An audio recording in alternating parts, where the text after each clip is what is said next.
Just ఎంతవరకు చూసాము అంటే introduction to black box testing. అంటే ఈ బ్లాక్ బాక్స్ టెస్టింగ్ అంటే ఏంటి అన్నది. So first white box testing. ఈ వైట్ బాక్స్ టెస్టింగ్ అంటే ఏంటి? Testing conducted on the source code by the developers to ensure 100% code coverage. అంతే కదా, ఆ కోడ్ 100% కవర్ అయ్యిందా లేదా అన్నది చెక్ చేసే దాన్ని మనకు అక్కడ డెవలపర్స్ చేస్తే దాన్ని వైట్ బాక్స్ టెస్టింగ్ అని చూసాం. Next black box testing. So ఇది ఏంది? Testing conducted on the application by the testers to ensure 100% requirement coverage. అంటే 100% కస్టమర్ అడిగిన రిక్వైర్మెంట్స్ అన్ని ఫుల్ఫిల్ అయినాయా లేదా అని చెక్ చేసే దాన్ని మనం ఏమంటాము అంటే కనుక బ్లాక్ బాక్స్ టెస్టింగ్ అని చెప్పేసి అంటాము. ఓకే, ఇది బ్లాక్ బాక్స్ టెస్టింగ్ మాట. దెన్ నెక్స్ట్ పాయింట్కి వచ్చేసరికి ఏంటి అంటే ఈ black box testing is a combination of okay, the black box testing is a combination of system testing plus user acceptance testing. Okay, system testing plus user acceptance testing. The combination of these two we call it as, okay, the combination of these two we call it as a black box testing. System testing అంటే ఏంటి? Actually మన యొక్క application మొత్తాన్ని కనుక మనం test చేస్తే, అది ఒక సిస్టమ్ కింద కన్సిడర్ చేసుకుని మనం దాన్ని టెస్ట్ చేస్తే కనుక that's going to be a system testing. Okay, ఉన్న అప్లికేషన్ మొత్తాన్ని మనం ఎఫెక్టివ్ వేలో అప్లికేషన్ అంతా మంచిగా పనిచేస్తుందా లేదా అని చెక్ చేసే దాన్ని సిస్టమ్ టెస్టింగ్ అని చెప్పేసి అంటాం. Next user acceptance testing. Okay, user acceptance testing దీని పాయింట్ ఏంటి అంటే మనం ఒక అప్లికేషన్ డెవలప్ చేసి ఇచ్చేసిన తర్వాత ఎండ్ యూజర్ కి మనం ఇచ్చిన తర్వాత ఆ అప్లికేషన్ కరెక్ట్ గా పనిచేస్తుందా లేదా అని ఎండ్ యూజర్ చెక్ చేసుకుంటే దాన్ని యూజర్ యాక్సెప్టెన్స్ టెస్టింగ్ అని చెప్పేసి అంటామండి. ఈ యూజర్ యాక్సెప్టెన్స్ టెస్టింగ్ ఏంటి అంటే కనుక ఎండ్ యూజర్ దగ్గరికి ఇస్తే ఎండ్ యూజర్ చేసుకునే దాన్ని మనం ఈ యూజర్ యాక్సెప్టెన్స్ టెస్టింగ్ అని చెప్పేసి అంటాం. Got it? So user acceptance testing అంటే ఎవరి కోసం అయితే మనం తయారు చేసామో వాళ్ళు అది పనిచేస్తుందా లేదా అన్నది చెక్ చేసుకుంటే కనుక దాన్ని మనము యూజర్ యాక్సెప్టెన్స్ టెస్టింగ్ అని అంటాం. Okay, perfect, done the deal. And then next point, ఈ రెండిటిని కలిపితే we are considering it as a black box testing. Okay, మనం చేసేది ఈ బ్లాక్ బాక్స్ టెస్టింగ్ మాత్రమే. మన రియల్ వరల్డ్ లో మనం చేసేది ఈ బ్లాక్ బాక్స్ టెస్టింగ్ మాత్రమే చేస్తాం అన్నమాట. ఓకే, దట్స్ ఫైన్, బానే ఉన్నది. అండ్ ఇక్కడ ఇంకొక డెఫినేషన్ ఏంటి అంటే గనక ఎగ్జాస్టివ్ టెస్టింగ్ అండి. ఎగ్జాస్టివ్ టెస్టింగ్ అంటే testing each and everything in the application. మన అప్లికేషన్ లో ఏ దాన్ని వదలకుండా if you are checking each and every part in the application we treat it as an exhaustive testing. ఉన్నాయి మొత్తం అంతా చెక్ చేసుకోవాలి. ఒక చిన్న ఎగ్జాంపుల్ చెప్తాను సో దట్ మీకు దాన్ని బట్టి అర్థమవుతుంది. ఇప్పుడు నేను ఒక బుక్ స్టాల్కి వెళ్ళి రామాయణం బుక్ కొందాం అనుకుంటున్నాను. ఆ బుక్ లో 10,000 పేజెస్ ఉంటాయి. ప్రింటింగ్ క్వాలిటీ నేను చెక్ చేయాలి అంటే ఆ 10,000 పేజెస్ ని ఒకటి ఓపెన్ చేసి చెక్ చేయడం అన్నది ఒక option. And second option to check the printing quality is random గా ఒక 4-5 పేజీలు ఓపెన్ చేసి ఆ క్వాలిటీ కరెక్ట్ గా ఉందా లేదా అన్న చెక్ చేయడం. మనం ఫస్ట్ ఆప్షన్ తీసుకుంటే 10 రోజులు షాప్ లో ఉండి చెయ్యాలి, విచ్ ఈస్ నాట్ పాసిబుల్ అందుకని చెప్పేసి అని మనం సెకండ్ ఆప్షన్ ని యూజ్ చేసుకుంటాం. ర్యాండమ్ గా 2-3 పేజీలు యూజ్ చేసి we will test that whole thing, అంతే. సో అట్లానే ఈ ఎగ్జాస్టివ్ టెస్టింగ్ అంటే అప్లికేషన్ లో ఉన్న ఈచ్ అండ్ ఎవ్రీథింగ్ ని కనుక మనం టెస్ట్ చేస్తే దాన్ని ఎగ్జాస్టివ్ టెస్టింగ్ అని చెప్పేసి అంటారు. కానీ రియల్ వరల్డ్ లో ఎగ్జాస్టివ్ టెస్టింగ్ అన్నది అస్సలు పాసిబుల్ కాదు. ఒక చిన్న ఎగ్జాంపుల్ ఎట్లా చెప్పుకోవచ్చు అంటే, ఫర్ సపోజ్ ఒక స్క్రీన్ షాట్ తీద్దాం ఉండండి. ఫస్ట్ సపోజ్ మీ కంపెనీ వాళ్ళు okay we as an organization assume that మనం అంతా కలిపి ఒక వెబ్సైట్ ని డెవలప్ చేసాం. ఇది వెబ్సైట్, ఇది సెర్చ్ ఫీల్డ్ ఇందులో ఉందండి. ఈ రిక్వైర్మెంట్ మీకు ఏం చెప్పారంటే నువ్వు సెర్చ్ లో కనుక 0 to 9 నెంబర్లు ఇచ్చావు అనుకో సక్సెస్ఫుల్లీ ఎంటర్డ్ నెంబర్స్ అని రావాలి. సక్సెస్ఫుల్లీ ఎంటర్డ్ నెంబర్స్ అని రావాలి 0 to 9 ఏదన్నా ఇస్తే. And A to Z lower కేసులో ఇస్తే కనుక successfully entered lower cases, successfully entered lower cases అని రావాలి. Capital A to capital Z ఇచ్చారనుకో సక్సెస్ఫుల్లీ ఎంటర్డ్ అప్పర్ కేసెస్ అని రావాలండి. అదే ఏ స్పెషల్ క్యారెక్టర్స్ ఇచ్చినా special characters are not allowed అని రావాలి. ఇది మీ అప్లికేషన్ ఇలా డెవలప్ చేశారు. ఇది ఇలా పనిచేస్తుందా లేదా అన్నది మనం చెక్ చేయడం కోసం, ఇలా పనిచేస్తుందా లేదా అన్నది మనం చెక్ చేయడం కోసం 0 to 9 మొత్తం 10 times అన్ని వాల్యూస్ ఇవ్వాలి. 0 to 9 మొత్తం అన్ని 10 వాల్యూస్ ఇవ్వాలి. Small a to small z 26 characters ఇచ్చి చెక్ చేయాలి. Capital A to capital Z 26 times అది పనిచేస్తుందా లేదా చెక్ చేయాలి. అండ్ స్పెషల్ క్యారెక్టర్స్ 30 క్యారెక్టర్స్ ఇస్తే అది పనిచేస్తుందా లేదా అన్నది చెక్ చేయాలి. ఇలా ఇన్ని నెంబర్ ఆఫ్ కాంబినేషన్స్ మీద మనం చెక్ చేసి అది వర్క్ అవుతోందా లేదా అన్నది కనుక చెక్ చేస్తే we call it as an exhaustive testing. కానీ రియల్ వరల్డ్ లో ఇలా చేయలేం. ఇలా చేయాలి అంటే ఒక 4-5 గంటలు పడుతుంది. ఈ ఒక్క ఫీల్డ్ కి మన అన్ని అవర్స్ ఇవ్వరు కాబట్టి మనం అక్కడ ఏం చేస్తాము అంటే ఇక్కడ కొన్ని టెక్నిక్స్ వాడి తక్కువ టైంలో ఈ వర్క్ ని కంప్లీట్ చేసేలా చూసుకోవాలి. దాన్నే ఇప్పుడు మనం ఇక్కడ ఏమంటాము అంటే గనక బ్లాక్ బాక్స్ టెస్టింగ్ యొక్క టెక్నిక్స్ అని చెప్పేసి అని అంటాం అన్నమాట. బ్లాక్ బాక్స్ టెస్టింగ్ టెక్నిక్స్ ఏంటి? బ్లాక్ బాక్స్ టెస్టింగ్ యొక్క techniques equivalence class partition, boundary value analysis, decision table analysis, state transaction, use case analysis. State transaction and use case analysis. Okay, fine. These are the 5 different black box testing techniques మాట. ఈ 5 ఉండే వాటిలో different techniques. Equivalence class partition, ఇప్పుడు మనం ఒక్కొక్క technique గురించి చెప్తాం. Equivalence class partition మీకు ఏం చెప్తుంది అంటే మీ యొక్క application multiple sets of test data మీద డీల్ చేస్తున్నప్పుడు మొత్తం అంతటి మీద చెక్ చేసే బదులు pick only 1 value and check whether it is working or not.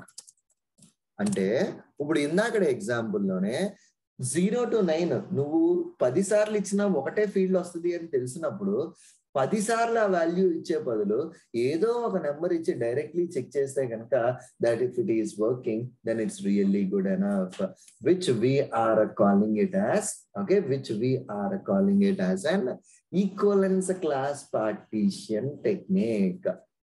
ఈ టెక్నిక్ అర్థమైందా అండి? నిఖిల్ అండ్ హరిణి ఏమైనా డౌట్స్ ఉన్నాయా? అంటే ఇప్పుడు ఇందాక ఎగ్జాంపుల్ లోనే excuse me small a to small z అన్నిటి మీద చెక్ చేసే బదులు m అన్న ఒక వాల్యూ మీ చెయ్యి, అప్పర్ కేస్ m మీ చెయ్యి, ఓ 2 స్పెషల్ క్యారెక్టర్స్ చెయ్యి, ఒక నెంబర్ మీ చెయ్యి. అంటే ఇందాక 100 times నువ్వు చెక్ చేయాల్సిందే కాస్త ఇప్పుడు నువ్వు జస్ట్ 3 times 4 times మాత్రమే చెక్ చేస్తున్నాము, విచ్ మీన్స్ దట్ ఈ టెక్నిక్ లో ఎఫెక్టివ్ వేలో యు ఆర్ డీలింగ్ ఇట్. అర్థమైందండి? Any doubts on this particular chapter? Harini, Nikhil, any doubts?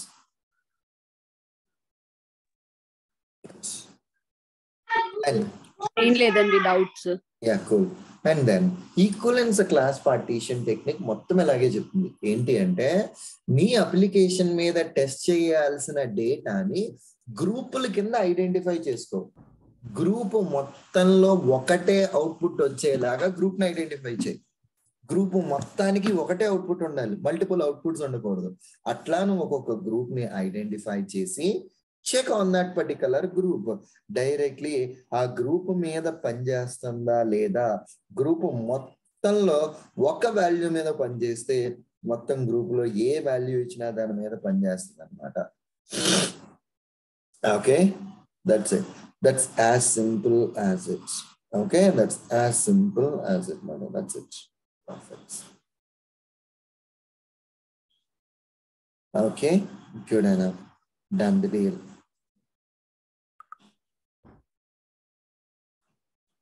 And then next point వచ్చేసరికి బౌండరీ వాల్యూ అనాలిసిస్.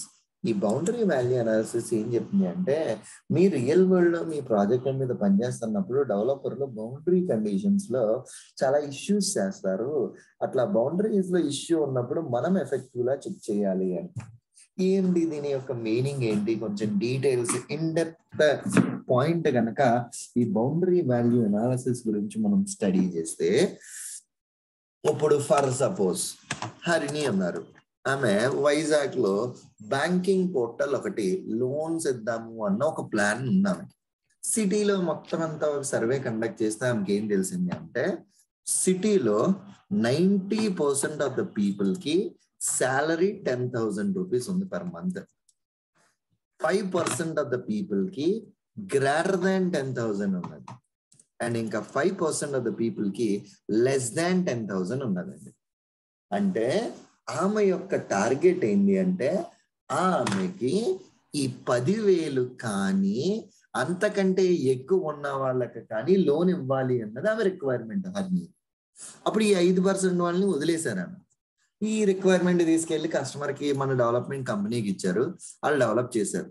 వాళ్ళు అక్కడ చేయాల్సింది greater than or equal to 10,000 అన్నారు అనుకోండి, అప్పుడు 10,000 ఉన్న వాళ్ళు, 10,000 కంటే ఎక్కువ ఉన్న వాళ్ళు, వాళ్ళందరూ కూడా వాళ్ళందరూ కూడా ఆ లోన్స్ తీసుకోగలరు. బట్ సమ్హౌ మన యొక్క ఆర్గనైజేషన్ లో డెవలపర్లు ఈక్వల్ టు పెట్టడం మర్చిపోయారు. అప్పుడు ఏమైందండి, ఓన్లీ గ్రేటర్ ఉన్న వాళ్ళు మాత్రమే దీన్ని యాక్సెస్ చేయగలుగుతున్నారు. ఎందుకంటే తక్కువ ఉన్న వాళ్ళు దీన్ని యాక్సెస్ చేయలేకపోతున్నారు. అంటే 5% ఆఫ్ ద పీపుల్ కి మాత్రమే పనిచేస్తుంది, 95% ఆఫ్ ద పీపుల్ కి ఇది పని చెయ్యట్లేదు. Which we're considering as an issue. So అందుకని మనం ఏం చేస్తాము అంటే, మనం టెస్ట్ చేసేటప్పుడు మన అప్లికేషన్ ఈ బౌండరీ కండిషన్స్ దగ్గర కరెక్ట్ గా పనిచేస్తుందా లేదా అన్నది చూస్తాం. అంటే ఇప్పుడు 10,000 కండిషన్ కదా, 9,999 ఇస్తే వర్క్ అవ్వకూడదు. 10,000 ఇచ్చి చూస్తాం, 10,001 ఇచ్చి చూస్తాం. ఈ కేసుల్లో వర్క్ అవుతుందా లేదా, ఇట్లా మనం ఈ కాంబినేషన్స్ అన్నిటిని చెక్ చేస్తే కనుక we're considering it as an boundary value analysis అండి. ఇట్లా గనక మనం దీన్ని వెరిఫై చేస్తే we're considering it as a boundary value analysis అన్నమాట. అండ్ ద నెక్స్ట్ వన్ వచ్చేసరికి డెసిషన్ టేబుల్ అనాలిసిస్. ఈ అనాలిసిస్ ఏంది అంటే, సో ఒక చిన్న ఎగ్జాంపుల్. ఇప్పుడు నా దగ్గర ఇక్కడ ఒక పాయింట్ ఏంటి అంటే, ఒక ఎక్సెల్ ఫైల్లో మీరు ఇంజనీరింగ్ కానీ ఇంటర్మీడియట్ కానీ మీరు చదువుకుంటున్నప్పుడు అబ్జర్వ్ చేస్తే ఏ అండ్ బి అంటారు. A and B combinations, A true B true అయితే ఏ అండ్ బి ట్రూ అవ్వాలి. ఈ రెండిట్లో ఏ ఒక్కటి ఫాల్స్ అయినా సరే దీని యొక్క అవుట్కమ్ ఫాల్స్ అండి అన్నది మనకు తెలిసింది. ఇదే కండిషన్స్ ఇది కరెక్ట్ గా అవుతుందా లేదా అన్నదే మనం చెక్ చేసేదాన్ని ఈ డెసిషన్ టేబుల్ అనాలిసిస్ అంటాం. ఇక్కడ దీన్నే మనం ఎలా చేయొచ్చు అంటే, యూనేమ్, పాస్వర్డ్, లాగిన్ స్టేటస్. యూనేమ్ కరెక్ట్ గా ఇచ్చి పాస్వర్డ్ కరెక్ట్ ఇస్తేనే లాగిన్ సక్సెస్ అవుతుందండి. యూనేమ్ కరెక్ట్ ఇచ్చి పాస్వర్డ్ తప్పించినా లాగిన్ ఫెయిల్ అవుతుంది.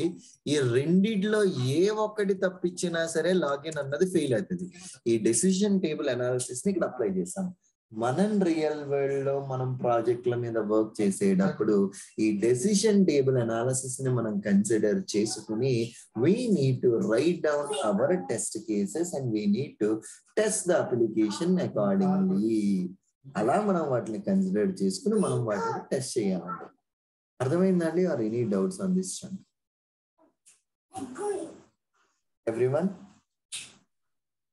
Perfect. And then next last రెండు స్టేట్ ట్రాన్సాక్షన్ యూస్ కేసు. ఈ రెండు ఏం చెప్తాయంటే రెండు ఒకటే పాయింట్ చెప్తున్నాయి. మన యొక్క అప్లికేషన్ అప్రాప్రియేట్ గా దాని స్టేట్ చేంజ్ అవుతుందా లేదా అంటే, ఇప్పుడు ఒక ఎగ్జాంపుల్ మన వెబ్సైట్ లోనే చూసుకుంటే ఈ lebi.com ని కనుక మనం ఓపెన్ చేసి చూసుకుంటే, ఇప్పుడు ఈ పర్టికులర్ పేజ్కి వచ్చి నేను ఈ లింక్ ని క్లిక్ చేశాను అనుకో కోర్స్ ని, నా యొక్క రిక్వైర్మెంట్ ఏంటి అంటే కోర్స్ డీటెయిల్స్ స్క్రీన్కి వెళ్ళాలి. అలా ఆ స్క్రీన్కి వెళ్తుందా లేదా అన్నది మాత్రం మనం చెక్ చేసేదాన్ని we call it as an okay. ఇట్లా ఆ నావిగేషన్స్ అప్రాప్రియేట్లీ అవుతున్నాయా లేదా అనే దాన్ని మనం కనుక క్రాస్ చెక్ చేస్తే we call it as this particular chunk which is a decision okay which is an state transaction or use case analysis. Bottom line రెండు వన్ అండ్ ద సేమ్. మన యొక్క అప్లికేషన్ అప్రాప్రియేట్లీ దాని state change అవుతుందా లేదా అన్నది మాత్రమే మనం ఇక్కడ చెక్ చేస్తామండి ఈ టెక్నిక్ లో. Got it? Or any doubts on this one? Perfect. So and finally ఇది అయిపోయిన తర్వాత మన యొక్క నెక్స్ట్ పాయింట్ ఏంటి అంటే okay so once after we created up to this particular point, so next thing వచ్చేసరికి ఏంటి అంటే ఇవన్నీ టెక్నిక్స్ కదా. ఈ టెక్నిక్స్ ఎక్కడ వాడతాము అంటే మన ప్రాజెక్ట్ లో మనం పనిచేసేటప్పుడు, మన రియల్ వరల్డ్ లో మన ప్రాజెక్ట్ లో మనం పనిచేసేటప్పుడు మనం టెస్ట్ కేసులు రాస్తాం. ఆ టెస్ట్ కేసులు రాసేటప్పుడు we will use this technique మాట. మనం టెస్ట్ కేసులు రాసేటప్పుడు ఇది కరెక్ట్ గా ఉందా లేదా అన్నది మనం ఈ టెక్నిక్ ని వాడుకుంటా ఉంటామండి. ఇవన్నీ మనం డే టు డే మనం ఈ టెక్నిక్స్ ని రిమెంబర్ ఖచ్చితంగా డే టు డే లైఫ్ లో పెట్టుకోవాలి. ఎల్స్ ఓకే ఈ టెక్నిక్స్ కనుక మనం చూసుకోకపోతే it will be really tough for us to test that application. అంతే. Okay perfect. Good. Done the deal. And then once ఇక్కడతో ఇది అయిపోయిన తర్వాత మనం చేసే నెక్స్ట్ పాయింట్ ఏంటి అంటే ఓకే సో ఇప్పుడు ఇలాంటి టెక్నిక్స్ అన్ని మన దగ్గరికి వచ్చేసినాయి. అండ్ ఈ టెక్నిక్స్ అన్ని మనకు వచ్చేసిన తర్వాత నేను చేయాలనుకునే ఇంకొక పాయింట్ ఏంటి అంటే కనుక ఇప్పుడు STLC. ఈ రోజుకి ఒక్క కాన్సెప్ట్ చెప్తాను నేను. STLC which is a software testing life cycle. STLC అంటే దాని meaning software testing life cycle. ఒక పర్టికులర్ అప్లికేషన్ ని మనం టెస్ట్ చేయాలి అంటే మనం ఫాలో అయ్యే ప్రాసెస్ ఏంటి అనేది we're considering it as an software testing life cycle అన్నమాట. ఓకే ఒక టెస్ట్ చేయాలి అంటే అందులో ఉండే ప్రాసెస్ ఏంటి అనేది we're considering it as a software testing life cycle అండి. Okay perfect. ఈ టెస్టింగ్ లైఫ్ సైకిల్లోకి వచ్చేసరికి మనకి ఇక్కడ జరిగే యాక్టివిటీస్ ఏముంటాయి అంటే test planning, test analysis, test design, test execution, test closure. Planning, analysis, design, execution, closure ఈ 5 కూడా మన యొక్క సాఫ్ట్వేర్ టెస్టింగ్ లైఫ్ సైకిల్ యొక్క యాక్టివిటీస్ అండి. ఓకే సో ఇవన్నీ కూడా మన యొక్క software testing life cycle activities మాట. Okay good. And then next పాయింట్కి వచ్చేసరికి ఏంటి అంటే ఈ యాక్టివిటీస్ లో మనం ప్రతిరోజు ఒక్కొక్క యాక్టివిటీని మనం చేసుకుంటూ ఉంటాం. ఓకే ప్రతిరోజు we will be doing a different sets of activities. Okay planning ఎవరు చేస్తారు? ఈ ప్లానింగ్ అన్నది టెస్ట్ లీడ్స్ కానీ మేనేజర్స్ కానీ చేస్తారు. ఓకే టెస్ట్ లీడ్స్ కానీ మేనేజర్స్ కానీ ప్లానింగ్ చేస్తారు. అనాలిసిస్, డిజైన్, ఎగ్జిక్యూషన్ మనం చేస్తామండి. అండ్ క్లోజర్స్ మళ్ళా మేనేజర్లు కానీ లీడ్స్ కానీ ప్రిపేర్ చేస్తారు. ఓకే ఈ యాక్టివిటీని మేనేజర్లు కానీ లీడ్స్ కానీ they will be preparing this particular activity. Okay perfect. Done the deal. And then next పాయింట్కి వచ్చేసరికి ఏంటి అంటే వన్స్ ఇక్కడ దాకా మనం దీన్ని క్రియేట్ చేసేసిన తర్వాత ఇందులో ఇది హై లెవెల్ డీటెయిల్స్ కదా మనకి ఇక్కడ చెప్పింది ఈ ప్లానింగ్ లో ఏమేమి ఉంటాయి అనాలిసిస్ లో. ఇప్పుడు డీటెయిల్స్ లోకి వెళ్ళి చూస్తే అసలు ప్లానింగ్ లో ఏం జరుగుతుంది, అసలు ఎనాలిసిస్ లో ఏం జరుగుతుంది అంటే ఫస్ట్ ప్రాజెక్ట్ స్టార్ట్ అవ్వక ముందర మనం ఈ ప్లానింగ్ యాక్టివిటీ ఉంటుంది. ఈ ప్లానింగ్ యాక్టివిటీలో మనం ఏం చేస్తాము అంటే ఈ టెస్ట్ ప్లానింగ్ లో వి విల్ ప్రిపేర్ 2 డాక్యుమెంట్స్. ఏమేమి డాక్యుమెంట్స్ మనం ప్రిపేర్ చేస్తాము, టెస్ట్ ప్లాన్ మనం ప్రిపేర్ చేస్తాము అండ్ ఈ టెస్ట్ ప్లాన్ తో పాటు టెస్ట్ స్ట్రాటజీని కూడా మనం ప్రిపేర్ చేస్తాం. ఎయిదర్ ప్లాన్ ఆర్ స్ట్రాటజీని మనం ఈ పర్టికులర్ ఫేజ్ లో ప్రిపేర్ చేస్తామండి.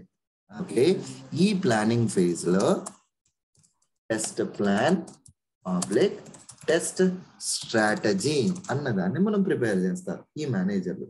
ఏముంటాయి ఈ ప్లాన్ అండ్ స్ట్రాటజీలో, మన యొక్క అప్లికేషన్ ఓకే ఎలా మనం టెస్ట్ చేయబోతున్నాము, ఏమేమి క్రైటీరియాస్ మనకు ఉన్నాయి, వీటిలన్నిటిని కూడా ఈ టెస్ట్ ప్లానింగ్ లో చేస్తారు.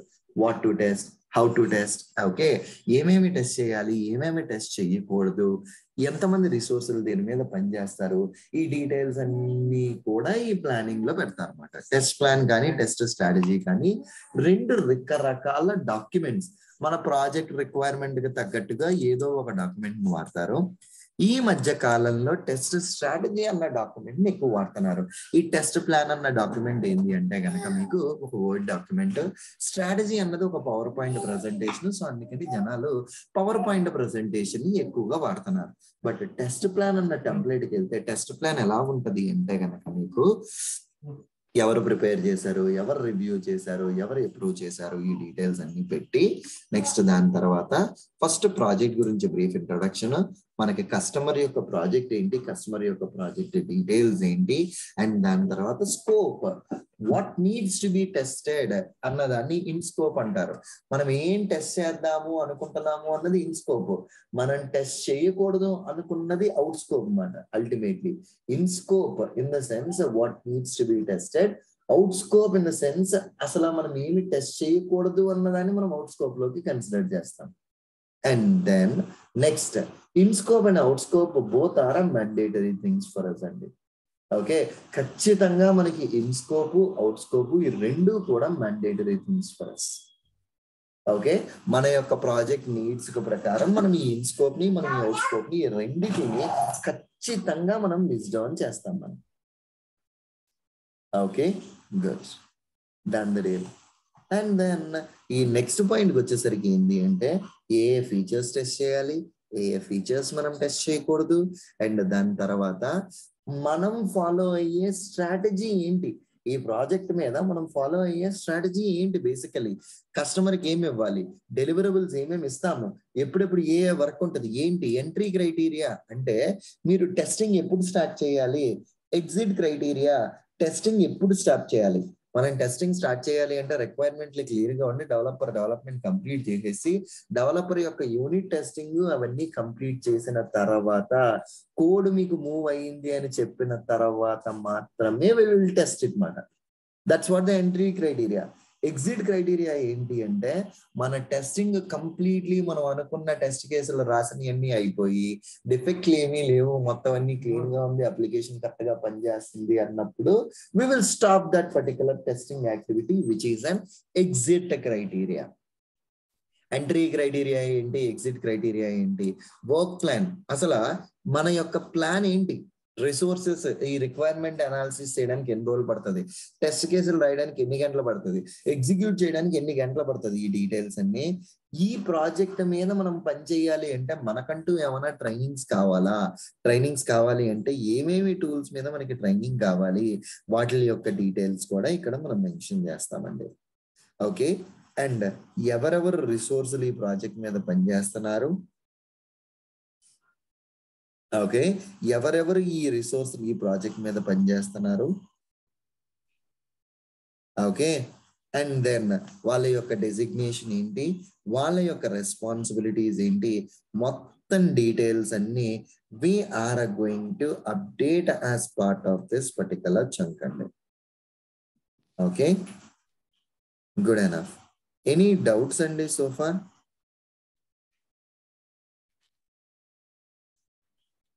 Okay, good. And then next వచ్చేసరికి ఏంటి అంటే వన్స్ ఇక్కడ దాకా అయిన తర్వాత ఓకే, సో ఇక్కడ దాకా మనకి క్లారిటీ ఉన్నది. అండ్ దీనికి ఎందుకు వెళ్ళి చూసేసరికి ఇంకా మన ప్రాజెక్ట్ లో మనం పని చేయడానికి మన యొక్క ఎన్విరాన్మెంట్స్ ఏంటి, మనకు కావాల్సిన సాఫ్ట్వేర్ ఎన్విరాన్మెంట్ ఏంటి, మనకు కావాల్సిన హార్డ్వేర్ ఎన్విరాన్మెంట్ ఏంటి, దాని డీటెయిల్స్ ఏంటి, మొత్తం అన్ని కూడా వి విల్ లిస్ట్ డౌన్ అండి. ఓకే, మొత్తం మనకు కావాల్సిన ఎన్విరాన్మెంట్ స్పెసిఫిక్ డీటెయిల్స్ ఏంటి, everything we will list down here. ఎందుకంటే మనం వాటిని లిస్ట్ డౌన్ ప్రాపర్ గా చేస్తేనే మనకి క్లియర్ గా తర్వాత చేసే వాళ్ళందరికీ అర్థమవుతుంది. కాబట్టి we will list down everything here అన్నమాట. Okay, good enough, done the deal. And then okay, దీని తర్వాత నెక్స్ట్ పాయింట్ వచ్చేసరికి మన ప్రాజెక్ట్ మీద పనిచేయడానికి మనకు కావాల్సిన హార్డ్వేర్ ఏంటి, ఈ ప్రాజెక్ట్ మీద పనిచేయాల్సిన మనకు కావాల్సిన సాఫ్ట్వేర్లు ఏమేం కావాలి, ఒక డిఫెక్ట్ వస్తే మనం ఫాలో అయ్యే ప్రాసెస్ ఏంటి, ఈ మొత్తం డీటెయిల్స్ అన్ని కూడా we are going to update here. Okay, ఈ డీటెయిల్స్ అన్ని కూడా we are going to update here.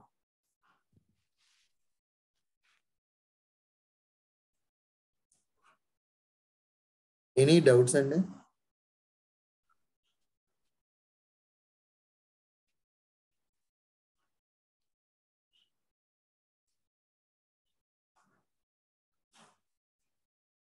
Good, good. ఇది టెస్ట్ ప్లాన్ యొక్క టెంప్లెట్ అండి. నెక్స్ట్ టెస్ట్ స్ట్రాటజీ యొక్క టెంప్లెట్ మనం నెక్స్ట్